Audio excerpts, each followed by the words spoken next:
everyone, good day. Welcome to today's Lessons from Communicators of East Asia webinar organized by the PRCA COVID-19 Taskforce. So my name is Maria Cheong, Head of Operations of BCW Hong Kong and Deputy Chair of PRHK. So today we are thrilled to have 4 distinguished panelists from China, Korea, Malaysia, and Singapore who will share with us insights and best practices into addressing challenges brought about by COVID-19, as well as recovery, reopening of business operations or the PR industry in the region. So if you got any questions during the course of the webinar or during our discussions, feel free to note down in the Q&A box at the bottom of the Zoom meeting, and we will address those questions at the end of the discussion. So without further ado, let's invite our panelists to tell us something about themselves. So Shih-Huei, can you tell us something about yourself and how you are thriving in Singapore? Well, first of all, Maria, thank you for having me on board, and it's a real pleasure.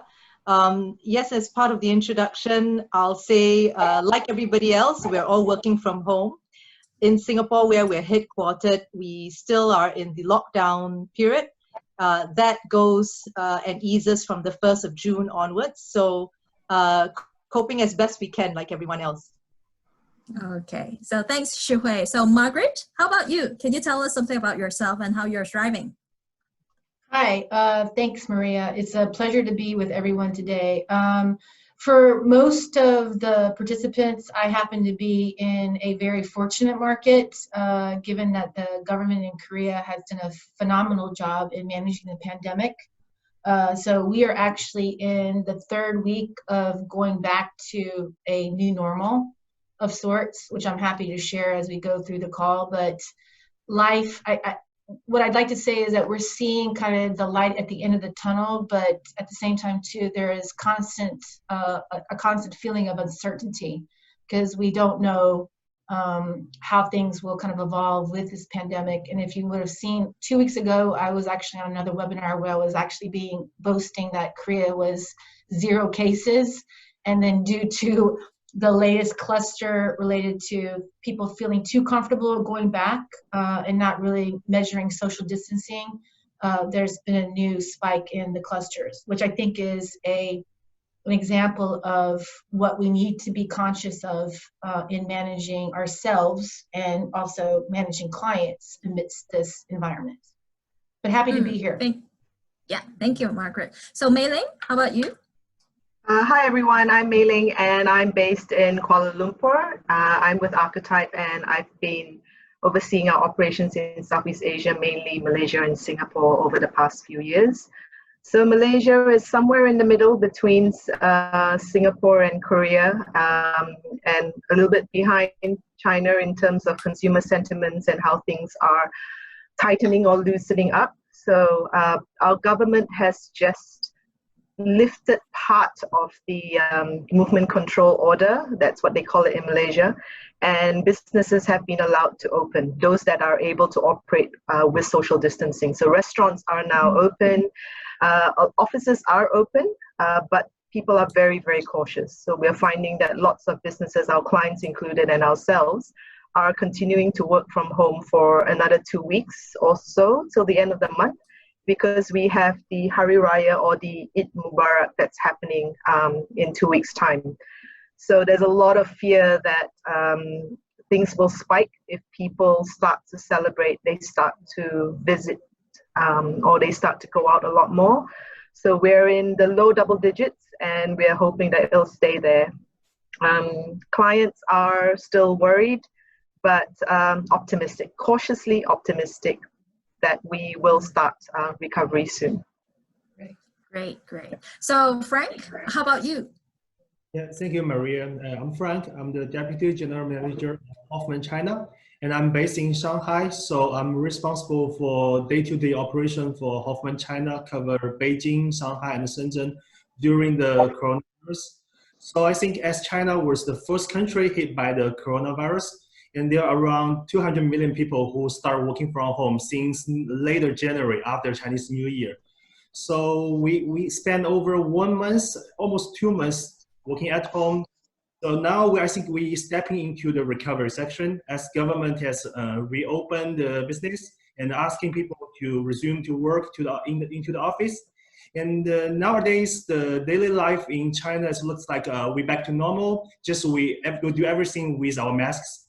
We can go eat in the restaurant. We can go shopping in the mall. We can meet people. This is very important. We can meet people. So today, I think I will share more insights from how to handling business and also agency people. Cool, no problem. Thank you. So in Hong Kong, where I'm currently based, we just broke our 23-day record of 0 infections in the community with an additional unidentified source of infected case. So this has certainly raised some alarms within our local community, and people are as people are trying to go back to normal. So with just this kind of changes that comes and goes, I know that Margaret also shares her experience with the cluster, new cluster, that second wave of infection that has mentioned. So so I'd like also to check with you guys on how are you navigating through these times of uncertainty. Maybe we can ask Margaret first, like since you also personally have a second wave of infection in the community, like how are things going on, or what are your thoughts about this uncertainty? Any best practices that we can learn from? Yeah, I mean, if you know Korea, it's a very technologically savvy country. And so from the very get-go, when the COVID happened, the government really followed a policy of ensuring that testing was done, tracing was done, and then at the same time too, there's transparency in everything that was done in managing the pandemic. So from the office standpoint, we were told unlike Singapore or Malaysia, there has never been a lockdown. There has never been a government mandate that you worked from home. There's been encouragement to work from home. And so everybody, especially depending on the company size, there was the work from home policy.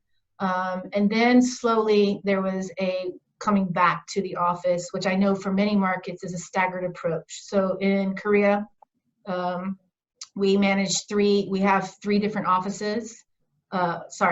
We manage occupancy across 3 different floors. And so rather than having everybody come back, you would have like team A come back on Monday, team B back on Tuesday. And then as of 3 weeks, everybody's been back in the office. But as Frank was saying, we all have masks. So today I picked up my this very solid, it gets thicker and thicker mask. But the government has actually allowed us 3 free masks every week, depending on the year that you're born. So today is Wednesday, and because I was born in the year that lands with 3, I picked up my 3 masks. So yes, masks are important, hand sanitation, temperature checks, and we no longer have thumbprint readers. We actually have now car readers, and in some cases, depending on my clients, we can actually get recognized by our face as well as thermal recognition. And I think that is in many ways the way forward.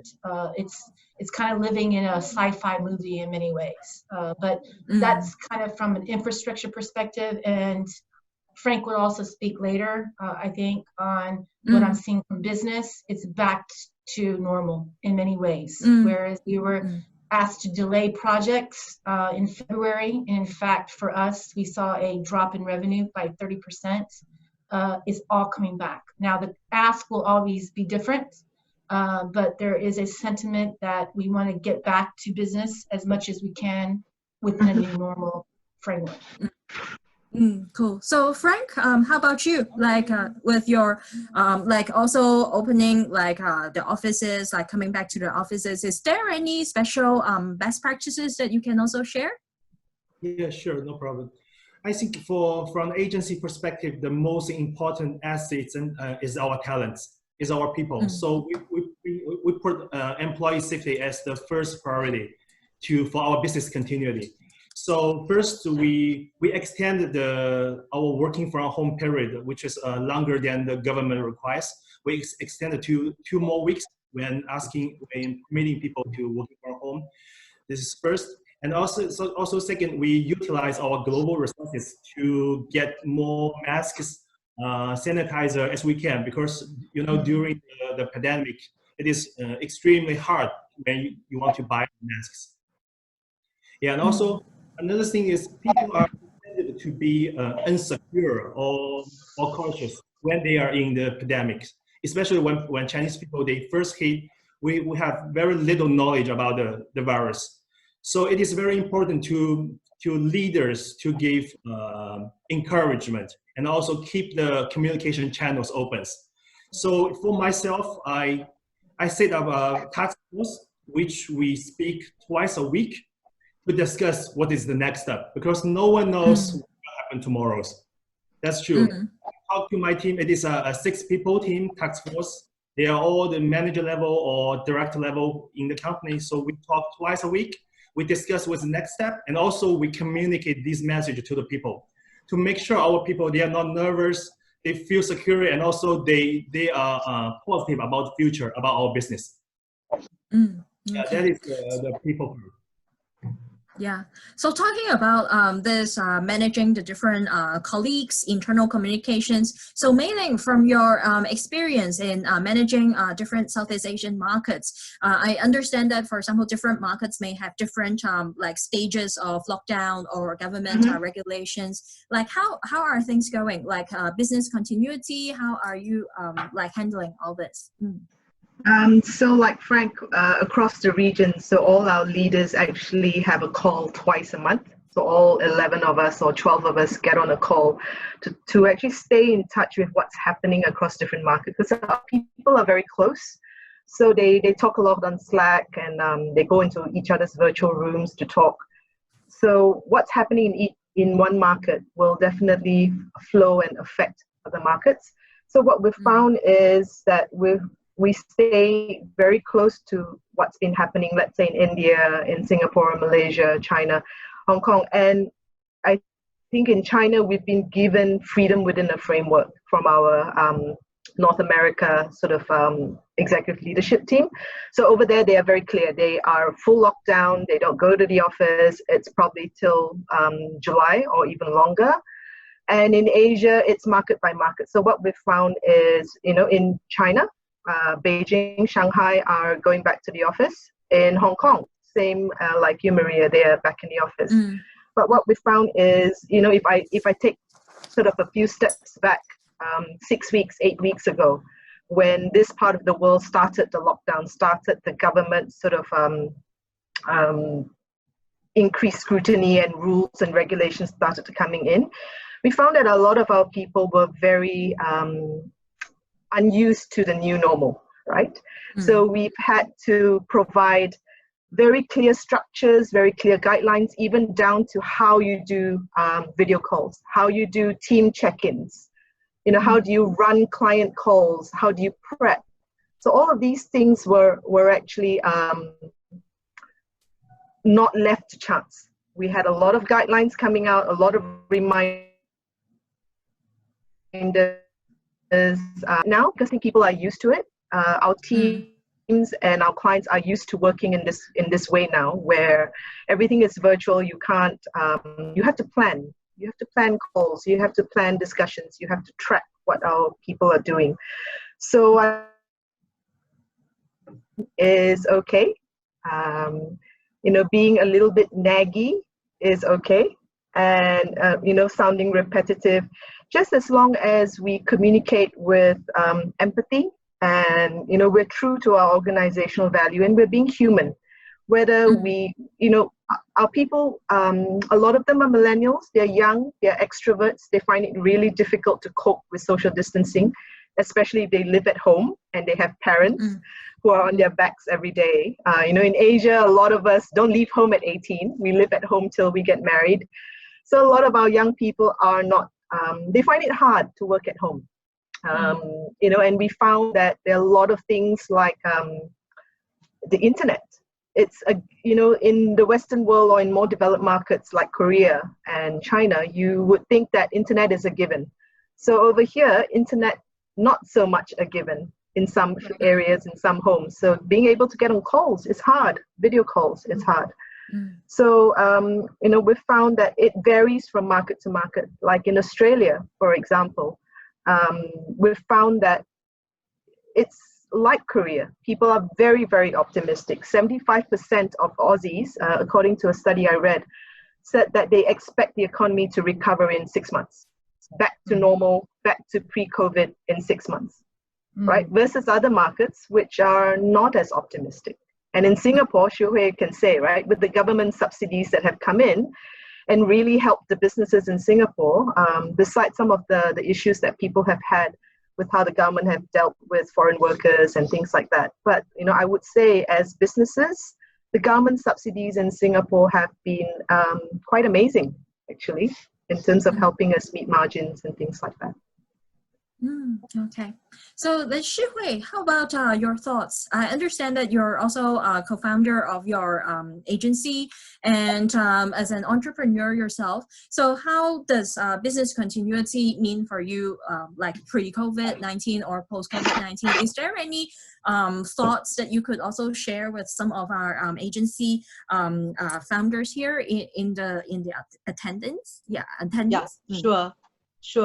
Before I go to that, a bit more context about Singapore. I think despite the rather frightening numbers of the tens of thousands of infected cases, you would think Singapore, of all the countries across Asia, should do better. I'd just like to provide some context whereby a large part of those cases are with the foreign workers and as a result of them staying in very close proximity. So we've got a dual problem, one of which we contain at the community level, which is really quite under control. Singapore has seen 21 deaths in proportion to the infected cases. That is a very, very low number. And I think hopefully that speaks to the quality of the healthcare here in Singapore. Nonetheless, we recognize that the foreign workers are a very core aspect of the community, and the government has done very specific measures to bring them out of their regular accommodation. We have opened up everything from hotels to major exhibition centers, even military camps are being used to house the 300 over 1,000 foreign workers. I think Asia, as Klareco is operating across the piece, we are seeing that Asia has its unique challenges of managing its own migrant population. Singapore is not alone in it, and there are some of the Southeast Asian countries that are also dealing with similar situation. Learnings from the Singapore perspective on COVID, I think you will hear that Singapore is probably victim of its success. The government is absolutely trustworthy and honest, where in some parts of Asia, you might doubt the pandemic numbers. In Singapore, you absolutely believe it. They will not hide anything. Victim of a success is therefore why you see the numbers as they are, but you believe it. What Singapore is moving very, very quickly on is the contact tracing and using technology. We have started an app, mobile apps. Life is not normal anymore. Everywhere you go, you fill in this onerous form on your mobile phone. So you can't just breeze in and out of locations. You will have to fill in these apps. There is talks that we will all carry these technology dongles. Every single citizen will carry these dongles, and hopefully that eliminates the onerous process of filling out the apps. But the key in containing it for Singapore is the ability to trace. That's more on the pandemic in itself. I think with regard to how Klareco is coping with us having multiple offices. We're headquartered in Singapore, but we have offices across Asia. I think it's actually brought our teams closer together. I don't know whether you believe it, but when we run sort of team building exercises, we do it country by country. Now, it's so easy. Every week we're together on a virtual team activity. The whole office dials in. We don't need to worry about geographies. It almost is suspended in time. The concept of geographies is completely suspended in time, and that we are very much closer as an organization in this season. Just take today's webinar, for example. I hear from Corey and yourselves that despite the time zone, we have people calling in all over the world. I know predominantly in the UK, but we have people across Asia all dialing in. That is something of a beauty which we must not take for granted. And we are definitely using that to our advantage. So if you turn it back to what we as an organization are doing, we are absolutely using this chance to get across our message in an international audience. We are running regular webinars. Those webinars are no longer attended only by a country specific. They are run across the board. Where I used to have to operate 4 webinars, the same thing, I travel across the region, repeat myself 4 times, I do it once. I mean, it's absolutely wonderful. So I really like to see the positive side of it, that, you know, geographies are suspended in time. We are coming closer together as a team. And in that sense, we're also closer to our clients. I definitely agree with the team that we have to really put a lot more effort in upskilling our team to get used to this new normal. One of the things that we have recognized that, as you asked me as an entrepreneur, as a founder of my own agency, I think strong leadership is probably the one thing I will highlight that is different and needed in these times. With uncertainty, the leadership has to come out strong. We are forced to make every decision on our own. We do not have a global headquarters to brainstorm with us. We are forced as headquarters to decide our own fate. This may be the reason why we have gone into any cost reduction exercise, which we know a large part of the industry has already done. We did that probably a month before. And the strong leadership is needed, not just to persuade people to get on this reality train, but the fact that they are loyal and driven to continue the work they have to do despite that.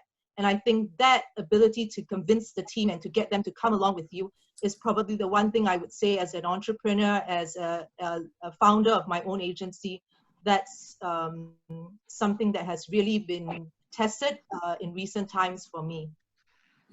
Thank you. Thank you.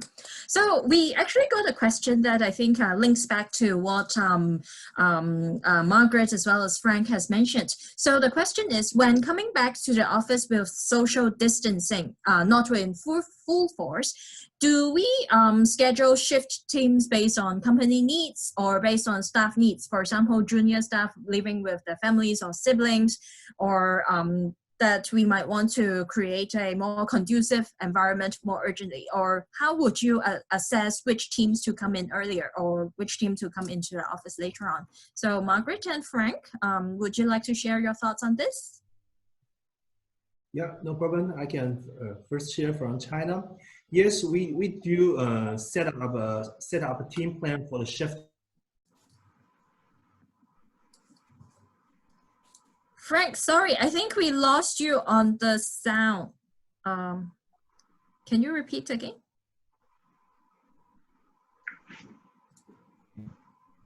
I couldn't hear you either. Yeah, maybe Margaret. It's better. Yeah, I say sorry for the connection. I say for China, because we redesign our seating plan before our people come back to the office, and we redesign it by the consideration of distance, and also we making the shift the team plan based on their workload, because some clients, they are also on pause when we go back to the office, and some clients they are in the hectic mode. So we will develop our team plan based on the workload, and also we develop the plan based on the numbers. Make sure that the people's in China there's a regulation.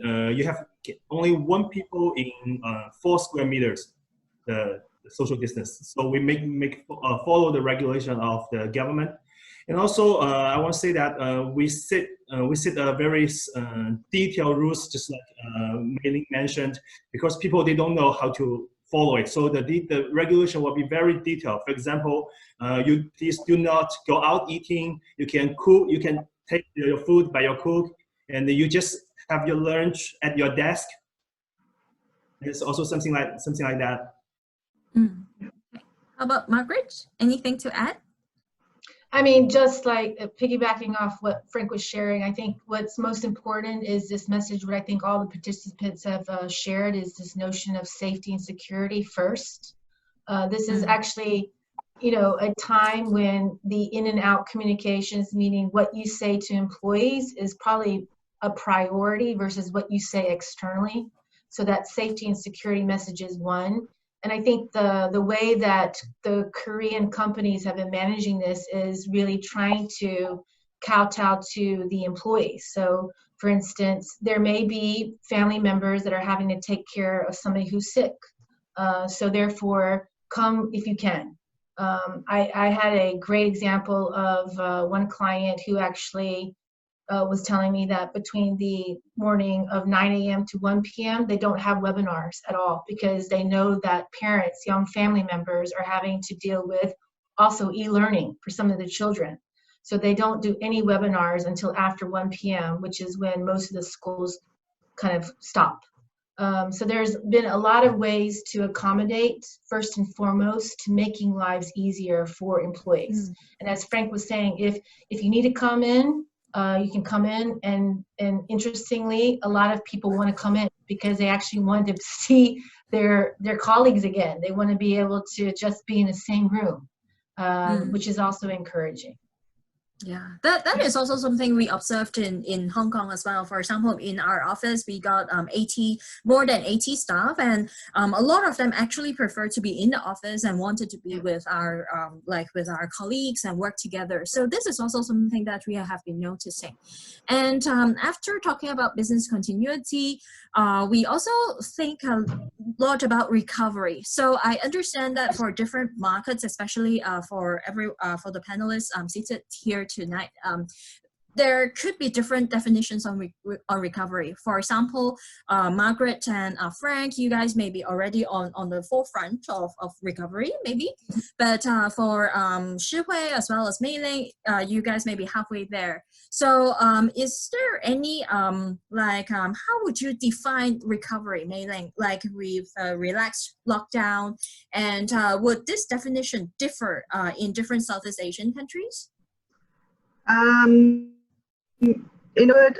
Yes, they would differ, and I guess if you look at I was looking at the LinkedIn digest that came in this morning, and just on COVID-19 related topics, what's being discussed right now. So if you look at the top trending of topics, people have moved away from discussing stuff like business unusual, COVID-19, and they're moving to talking about permanent topics connected to the current phase of the pandemic, right? And that sort of speaks to whether are we in a recovery. So people are talking about #leadership, #learning, #remote working. So it's more of not so much worried about the pandemic and how unusual things are, but getting on with things and figuring out how to deal with the new normal that we all work in and live in, day out today, and for the foreseeable future for most of us anyway. And I would say as markets are different, industry sectors are also different. So some of our B2B tech clients have been affected in positive ways. They're spending even more than ever, right? We found that brands perhaps like Apple might not be spending, but there are China brands like Oppo who are spending, right? Because they find that they can ship, they can piece come out, especially in Singapore and some of the other markets, and they have been tech related, which is great to see. And I think recovery is also going to take a while and will follow different curves for different markets. While many in this region are quite optimistic, so like Vietnam is very optimistic. Actually, Malaysians are very optimistic. Singaporeans, I'll let Shih-Huei that we know how optimistic we are.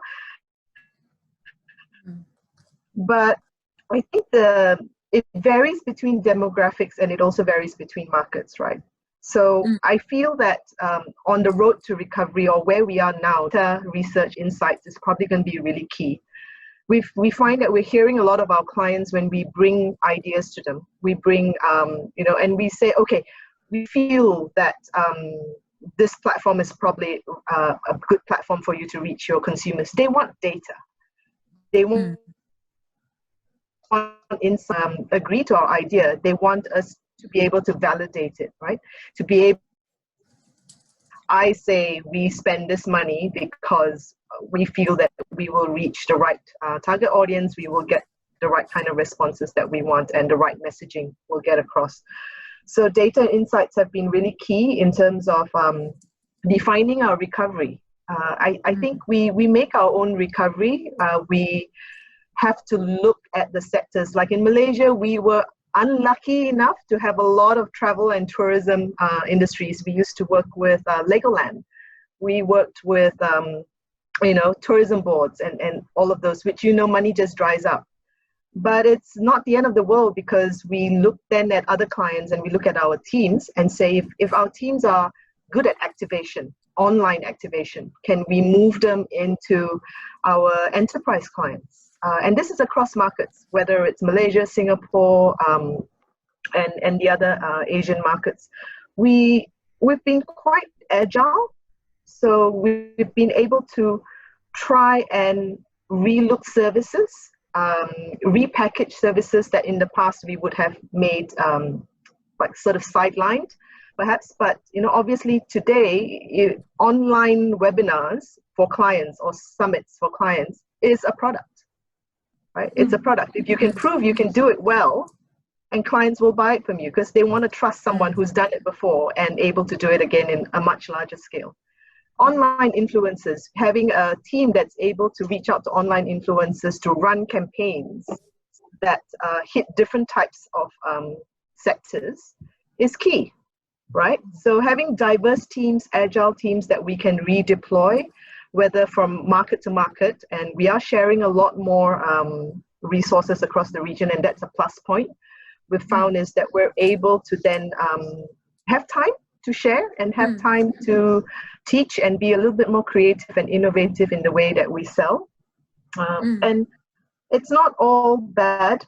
You would we have a client in Malaysia, IKEA, the furniture maker, and they are brick and mortar, and while they go e-commerce for furniture, they never thought that they would sell their food, meatballs, fish online, but they've had to, and it's been really interesting, getting on that journey with them to sort of say, how do we message selling IKEA meatballs on online delivery, and why would people buy it?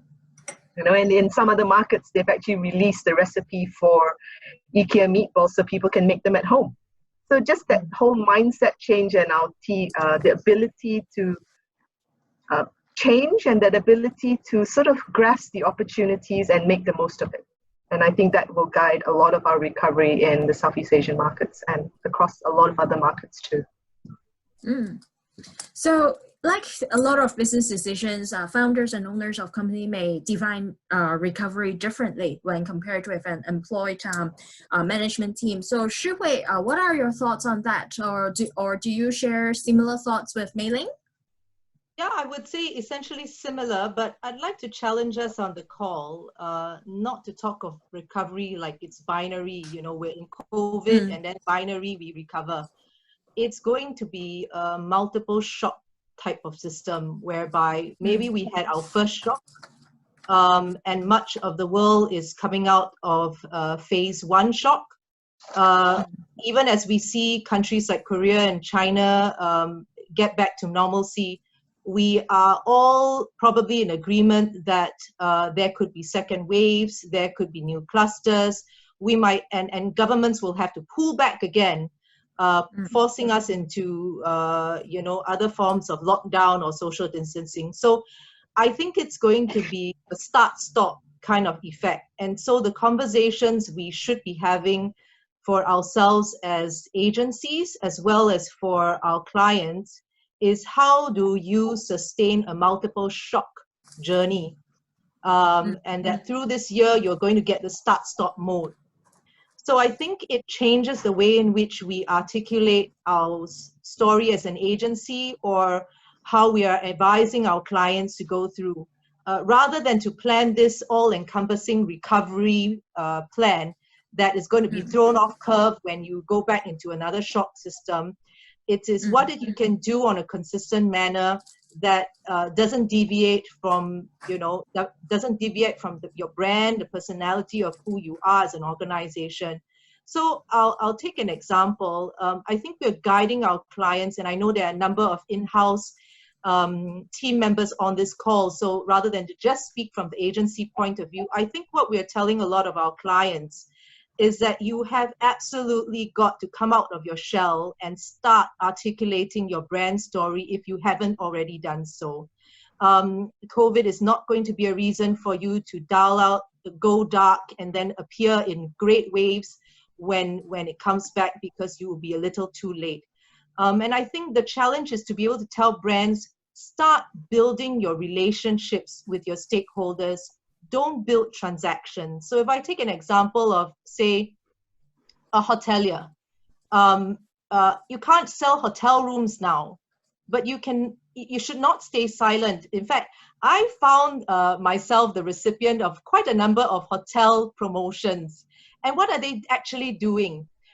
They're all sending out articulation about their personality. Some hotels resonate with me by way of the butler service, premium service. So in everything that they do, they engage their audience in this manner. Other hotels try to articulate something that's fun. That is, some are even organizing games and quizzes with me as a potential customer. I'm not actually going to be buying any rooms anytime soon, but I'm very clear. When I think of a brand name of a hotel, I know their personality, I know what they stand for. And I think this is an absolutely great time to be able to use this chance to get what that essence of your brand is, to use creative means in which your audience resonates and say, okay, I can't build a transaction with you now, I'm not going to be paying you dollars now, but when I can, I have an immediate recall of what you stand for and what you have to offer.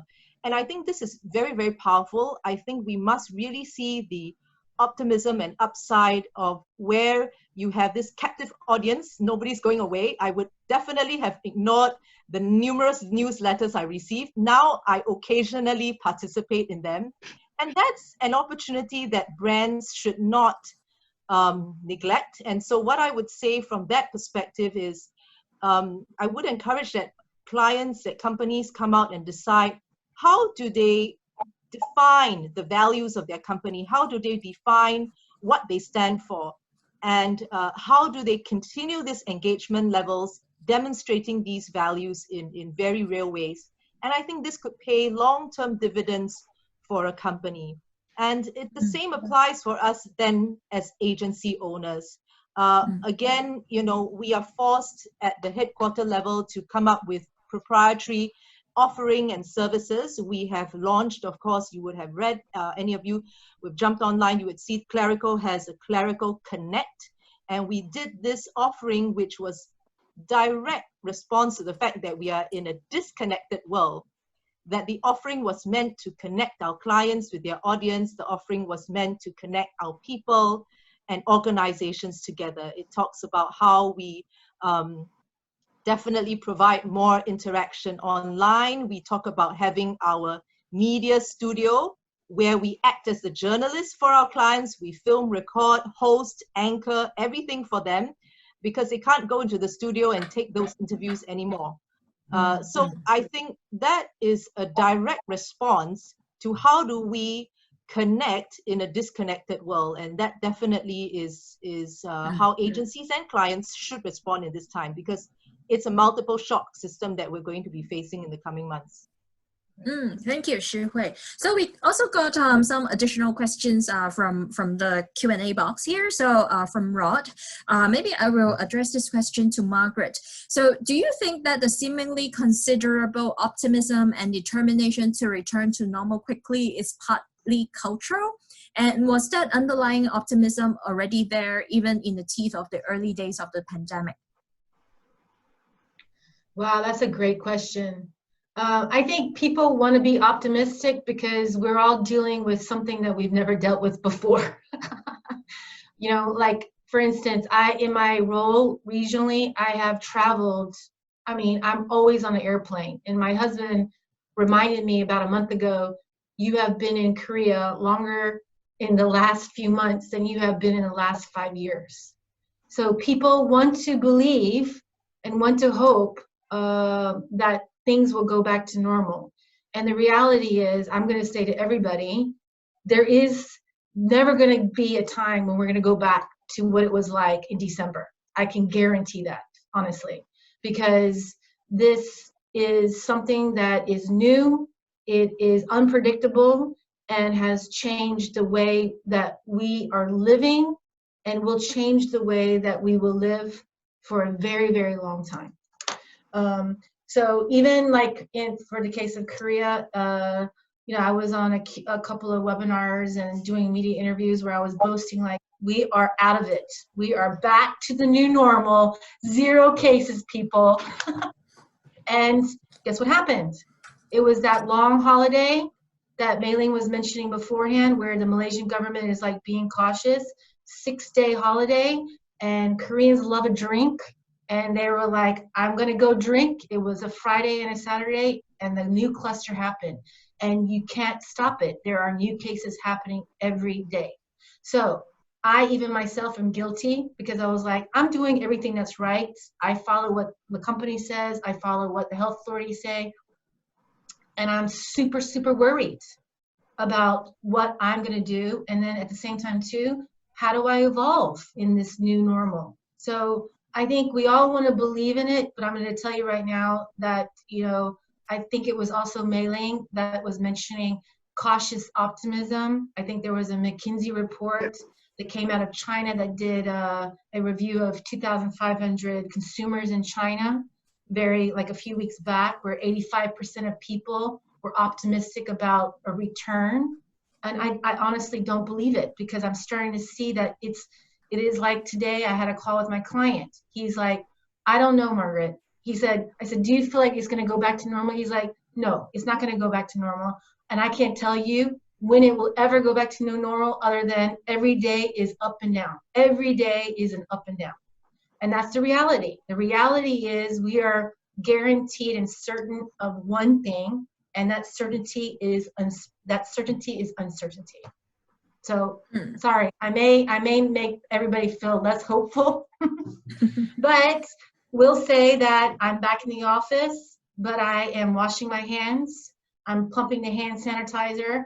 I'm wearing the mask. And guess what? I was reminded by this in having a conversation with another colleague. You know, the AIDS kind of disease spread many, many, many years ago, really kind of transformed. That pandemic was the catalyst for social change, because people started wearing condoms, and people started going to do ST testing on a normal basis. And the reality is, this is the same thing. We are going to have to accept a new normal of how we live every day. And if we all can be happy with that, then I think maybe we can start to see a difference. But you see, every government is managing this. The US right now is a complete mess. Sorry for anybody who's on the call. I'm an American, but the US is a mess. And we will not go back to a collective global norm, because everybody's dealing with a different level of experience. So anyways, I would say the same thing that Mei Ling mentioned earlier is, let's just all be cautiously optimistic about what happens on the other side. Yeah. So thanks, Margaret. And as we talk about cautiously optimistic, and we discussed about recovery, there's also certainly a topic about our business model, or how we communicate with our consumers as well as with our clients and stakeholders. So so in this like audience, we got people from PR agencies as well as from the client side. And in terms of agency, first we talk about agency. So Frank, since China is already recovering very quickly, so how would you see changes in business models, or the type of work that, or structure that we could be working, that could be different in a post-pandemic world? Yeah, when we're talking about business model, I want to share a very interesting angle that is from the media focus. Because media is our bread and butter. We talk to journalists, reporters every day. So when the coronavirus globally coronavirus is still dominating the topic globally. But when you look at China, it is if you follow Chinese media headline very closely, you will find that the change is very interesting. For example, in April, every media is talking about coronavirus, is reporting those compelling and very touch story about how our nurses, how our doctor is fighting with the virus. Every doctor in every city coming to Wuhan to support the city, to support the country, to fight against it. And when we come into March and April, the topic shift from fighting with coronavirus to how to resume work and how to ensure the employee rate and how to encourage company to go back to work. And now when days go into May, you will find that the headline was like the China digital currency. And also I think everyone read the story about the first Disneyland open in Shanghai. So it make our team to think about how we talk about with media. It's kind of our business model. Because when, I think most of you will have clients, they donate during the virus. So clients, they will think, hey, Frank, can we distribute press release? Can we promote our news to the media about the donate? Yeah, it depends. For example, in February, you cannot distribute that to media because they don't care. They care about story about how to fight with the virus. So at that time, the only channel to distribute your news is your own social media channel. For China, is WeChat. So at that time, it is a judgment and also examination to the company, how you manage your ecosystem, digital ecosystem. If you don't have a WeChat account, you have no channel to distribute your news. That's the case.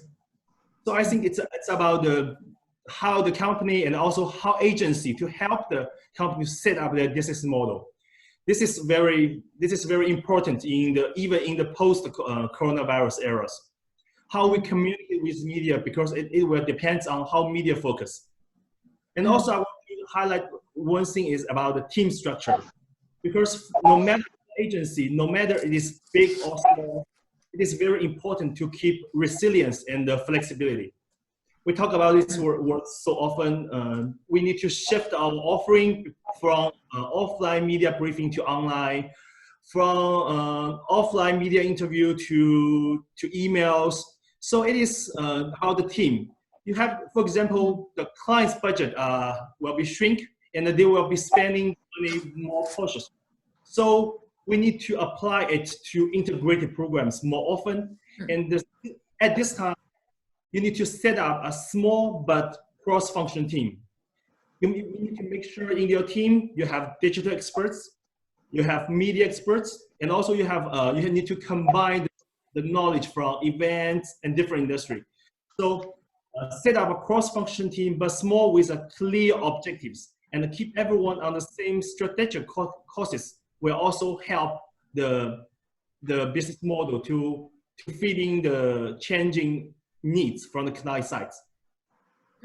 Thank you, Frank. Add to Frank's point, if I may. I think Frank makes a very good point, and I see that in the Q&A, the question around media and whether everything has to be in the prism of COVID. I think elaborating on Frank's point and that being very clear, I would say that one way we could challenge ourselves, and whether agency or for our clients, or whether we are speaking directly to an in-house client person, look at what the thematics are with the press. Yes, everything is COVID, but actually what is it? It's survival, it is human victory, it is supply chain, it is the future of work. And if you can try to distill it from that lens, there are many opportunities that need to go beyond COVID. So I'll give you an example. We have a client that is in the payment space. And as you would imagine, you get blocked by the media if they don't hear the word COVID. And we said, we absolutely don't have a COVID angle. This client just merely wants to launch their financial payments offering. So we took that discipline, which is to say, what is the overriding thematic underneath it all? And it is to do in this angle we felt, which was self-sufficiency, entrepreneurship, and being able to be self-sustaining. And we took that lens to articulate how businesses will need to survive, how the online payment space gives them that ability to power their business without having to set a brick and mortar setup. And before long, we had a full page spread in the major daily talking only about the future of work, self-sufficiency and entrepreneurship, and weaved in there was our clients' service of financial payments and things like that. So I think if we can use that discipline, that will be the way you tackle through this period of COVID, because it's not going to go away. But if you can show stories around survival, we're going to have a client that's going to sign an MOU soon. And it's in the entertainment space. But how can they do that? Because it would seem slightly vain to do something of that level now. But if they can talk about how this entertainment is going to help mental well-being, survive, people need happiness nonetheless, they're looking for happy stories, then it's quite a different offering. You still can announce the MOU, but you do it from that lens. So that's how I would tackle on the media front. I know Maria will lead us into the finance discussion soon. I see the Q&A about, let's talk money here. We're all running agencies, what kind of cost reductions, how do we deal with that? I can assure you one thing as a agency owner, everything I deal with is from my pocket. So I'm going to be much more scrutinizing it because it hurts right at the pocket. So very happy to take open and frank discussions on that front when Maria comes to that topic. So thank you, Shih-Huei. So before we go to the finance topic, there is one question about which of our services areas are holding strong and which service areas we see most vulnerable to budget cuts. So I understand that Ling shared a bit about your clients, the different changes that they have adapted. So perhaps Ling, you can share some of your thoughts on that part. So just to clarify the question, it's like which sectors aren't as affected? Is that right? Which service areas are still holding strong and which service areas have seen most vulnerable to budget cuts? So what we found across the region, talking to my colleagues across the region, is there is still an appetite for strategy. There is still an appetite for an agency that is able to provide direction, provide insights, provide good ideas that can help the client navigate this whole new normal. As Shih-Huei said, it's not going to change. So clients need help. A lot of them have what they call recovery plans that are coming down from headquarters. The recovery plans are global. They are not local. And we all know that how COVID is affecting us is very hyper-local. How people are reacting, how different demographics are reacting, different sectors are reacting is very, very different. So strategy is one of the services that is definitely, I feel, still in demand.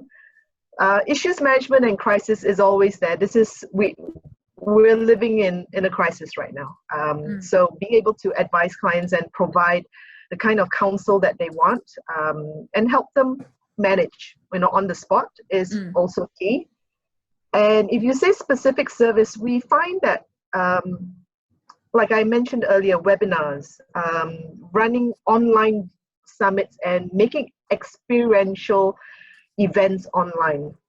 It's a different skill, right? Holding a brick and mortar media briefing, inviting media, getting them there is very, very different from trying to attract 50, 100 people that will be customers or be people who will write about you or comment about you or be influencers.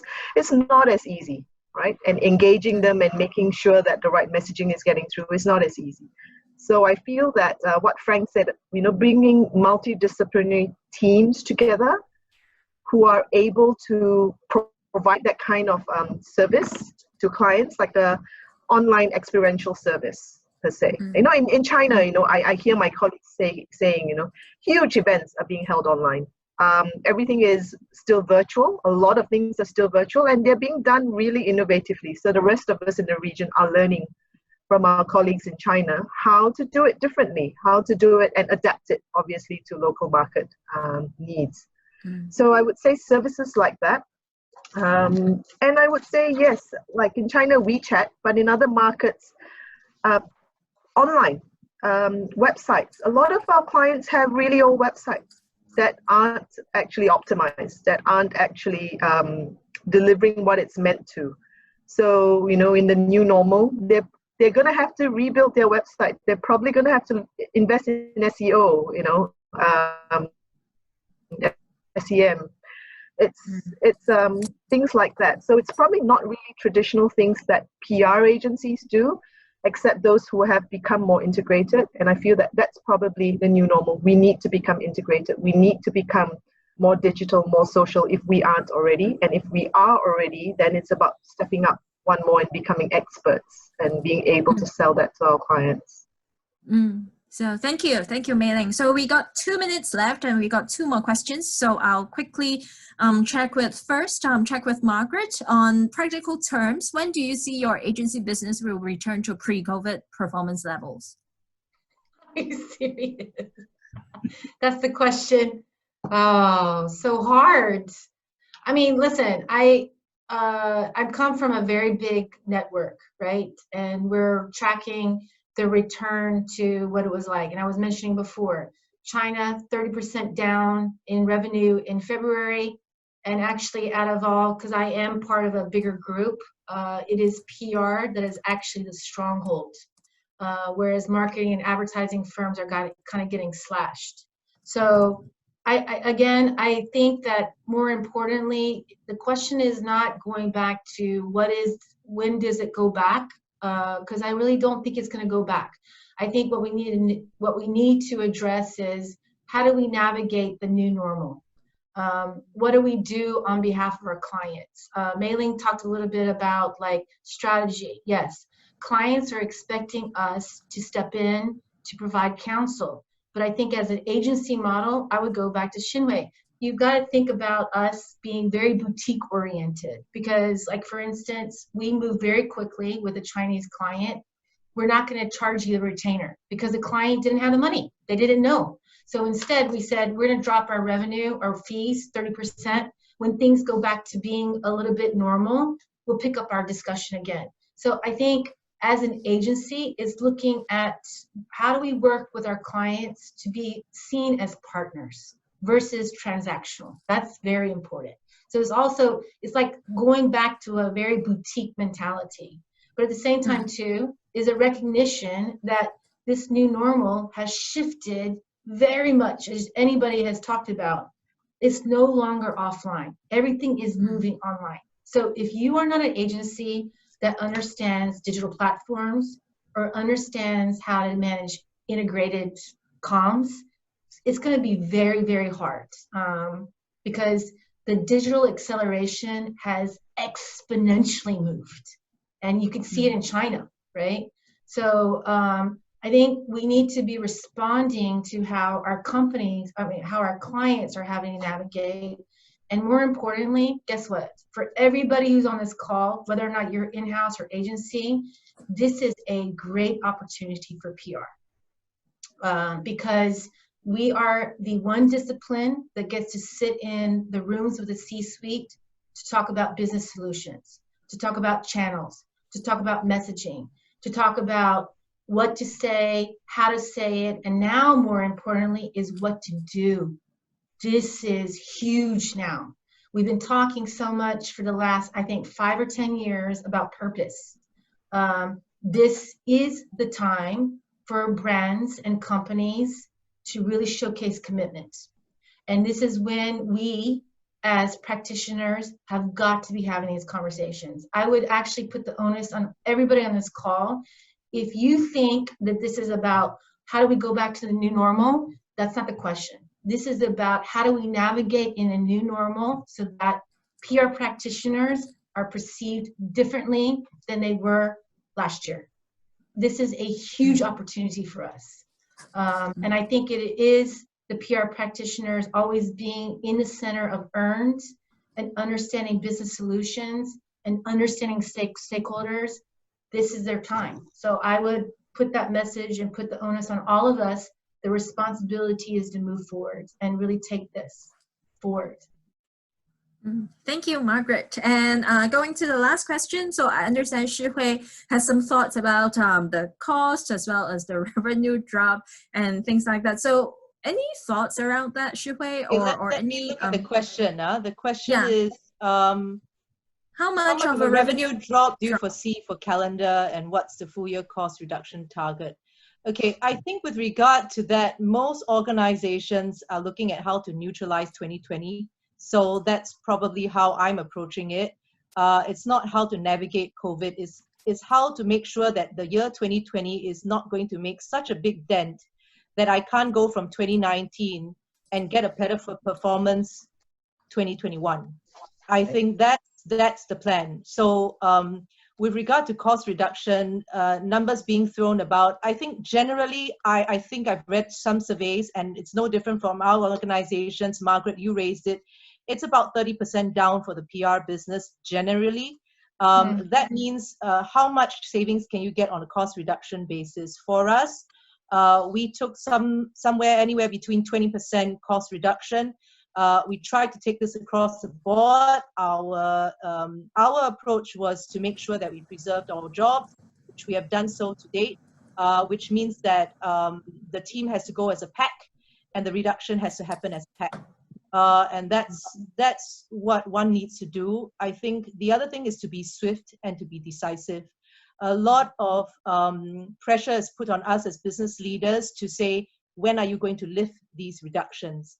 And so, of course, Mei Ling, you referenced the fact that Singapore's government seems to be very generous, doling out anywhere between 75% of salaries that they're paying for, of course, at a cap level, but that's a significant savings for businesses in the next 2 months. 75% of staff salaries are being absorbed by the government at the level of a cap. So, of course, what did I get? I get a lot of calls from my colleagues saying, so does that mean you're going to lift the cost reduction exercise? I think for us as businesses, we absolutely cannot knee-jerk. I didn't make the decision to lift it. We have got to see things across a longer term period. So it's not what is the help we're going to get this month. It's what is the help, where is the stability showing signs of. If we can get it over a 3-month period, then we decide we take action.